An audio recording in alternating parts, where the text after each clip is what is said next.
Ronco e apneia, posso tratar com auriculoterapia? Posso. Entenderam? Que pontos eu posso fazer na auriculoterapia? Um deles que não pode faltar, como eu sempre falo, eu não posso dizer a técnica inteira, porque em uma live de 1 hora, nem de uma semana eu daria, porque o curso, por exemplo, a auriculoterapia de sucesso tem 60 horas. Mas o que eu posso falar para vocês é o seguinte: pontos que não podem faltar. Então, tudo é sequência, tudo é uma técnica, gente, tá? Então, por isso, eu posso dizer para vocês, o ponto que não pode faltar é o diafragma.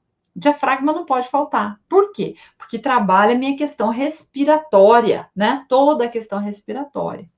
Pensa comigo, pensa comigo. Eu tenho a área de atuação, voz, então eu usaria cordas vocais.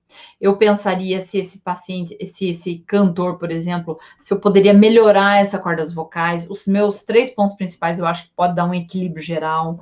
O ronco, por exemplo, que nem a Lízia está colocando aqui, diafragma não pode faltar, mas cada paciente tem um estímulo diferente ao ronco. Alguns são obesos.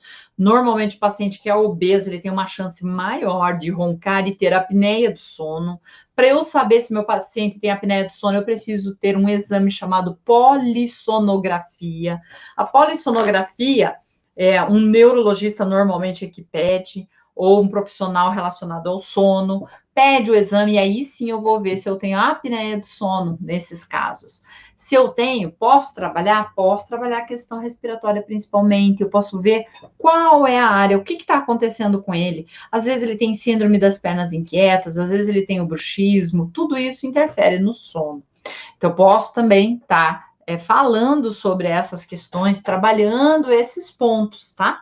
Encéfalo também é um pontinho ótimo para ronco e apneia. Outra questão.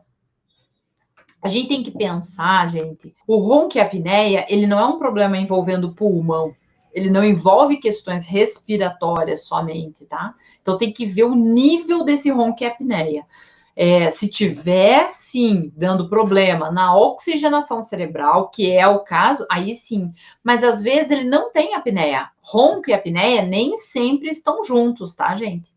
Agora, se eu tenho, por exemplo, lembra que eu falei de calos em cordas vocais? Gente, o ápice do antitrago é um pontinho, ó, que eu posso pôr ele aqui, bem aqui, ó. Ele tem um bico, assim, um ponto mais alto. Eu ponho o ápice do antitrago ali, tá bom? Esse ápice do antitrago, ele tem 2 funções muito importantes. Quais são? Primeira, equilibrar minha imunidade. Segunda, diminuir, reduzir ou até eliminar massas tumorais. O que, Lirane? É possível? Gente, é possível. Massas tumorais, cistos, tecidos a mais.